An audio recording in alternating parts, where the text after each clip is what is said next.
Good evening everyone. আজকের আমি বানাতে চলেছি চিকেন রেজালা। ভাবলাম আপনাদের সাথেও শেয়ার করি। তো কোনো প্ল্যান ছিল না, তাই লিসিয়াস থেকে অনলাইনে চিকেন নিয়ে এসে সেটাকে ভালো করে ক্লিন করে, দেখতেই পাচ্ছেন আদা রসুন বাটা দিয়ে দিয়েছি, আর একটু গোলমরিচ। প্রথমে একটু তাওয়াতে গোলমরিচটাকে একটুখানি ড্রাই করে নিলে ভালো হয়। তারপর গোলমরিচ গুঁড়োটাকে দিয়ে দিলাম। আর এখানে একটা জিনিস বলে রাখি যে ডিরেক্ট টক দই দেওয়া যাবে না, দইটাকে একটুখানি জল ঝরিয়ে নিতে হবে। টক দই দিয়ে দিলাম, 1 স্পুনের মতন দিলেই হবে। এবার সাদা তেল 1 টেবিল স্পুন দিয়ে ভালো করে ম্যারিনেট করতে হবে। আর স্বাদ মতো লবণও দিয়ে দিতে হবে। দিয়ে এটাকে বেশ হাত দিয়ে বেশ ভালো করে চটকাই মটকাই করে বেশ করে ম্যারিনেট করে নিলাম, যাতে প্রত্যেকটা চিকেনের গায়ে এই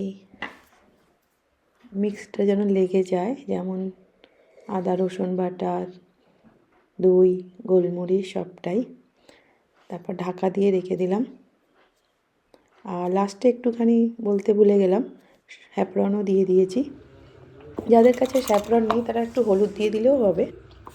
এবার একটা পেস্ট তৈরি করতে হবে, সেটা হচ্ছে কি না, একটু পোস্ত আর হচ্ছে কাজু বাদাম নিয়ে একটু জল নিয়ে একটা পেস্ট তৈরি করে নিয়ে নিতে হবে।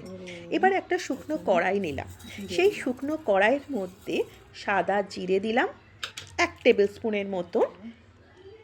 এবার কি দেব, এবার দিতে হবে কিছু এলাচ, 4-5টার মতন দিলেই হবে। আর দিতে হবে মৌরি।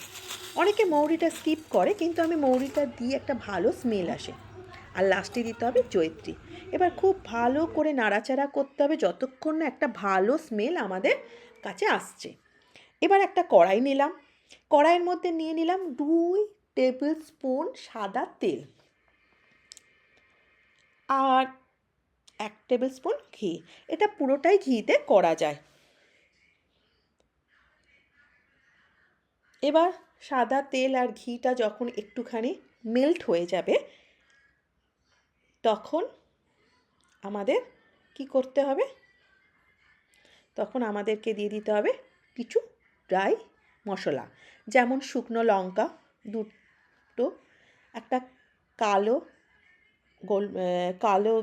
গোলমরিচ, আর কি দিতে হবে দারচিনি, আর বড় একটা এলাচ দিয়ে ভালো করে একটা স্মেল আসা পর্যন্ত নাড়াচাড়া করে নিতে হবে।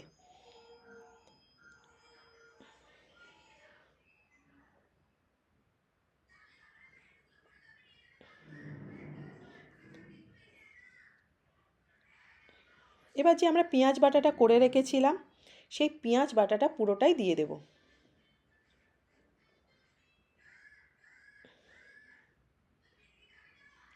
এখানে একটা টিপস বলে রাখি, এই পেঁয়াজ বাটা থেকে যে ছেটকাচ্ছে তার জন্য একটুখানি হলুদ দিয়ে দিলে ভালো হয়, তাহলে আর ছেটকায় না। এবার ভালো করে নাড়াচাড়া করার পর পেঁয়াজের একটা কাঁচা স্মেল চলে যাওয়ার পর আদা রসুন বাটাটা দিয়ে দিতে হবে। এবার 5 থেকে 6 সেকেন্ডের মতন ভালো করে পেঁয়াজের সাথে কাঁচা লঙ্কা বাটা আর আদা রসুন বাটা সেটাকে মিক্স করতে হবে। 5 সেকেন্ড আমাদের হয়ে গেছে, একদম ভালো করে একটা মিশ্রণ হয়ে গেছে। এবার যেটা ম্যারিনেট করে রেখেছিলাম চিকেনটা, সেই চিকেনটা আমরা দিয়ে দিলাম কড়াইয়ের মধ্যে। এবার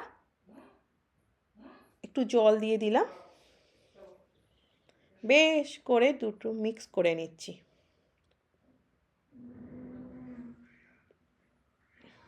কিন্তু গ্যাসের ফ্লেমটা একটু মিডিয়াম টু লো রাখতে হবে, হাইতে রাখলে হবে না।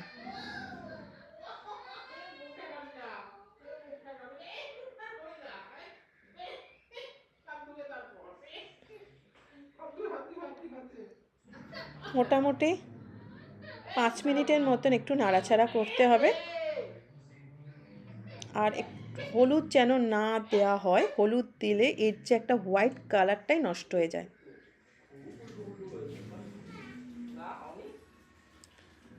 এবার এটা চাপা দিয়ে 20 থেকে 25 মিনিটের মতন চাপা দিয়ে করতে হবে লো ফ্লেমে।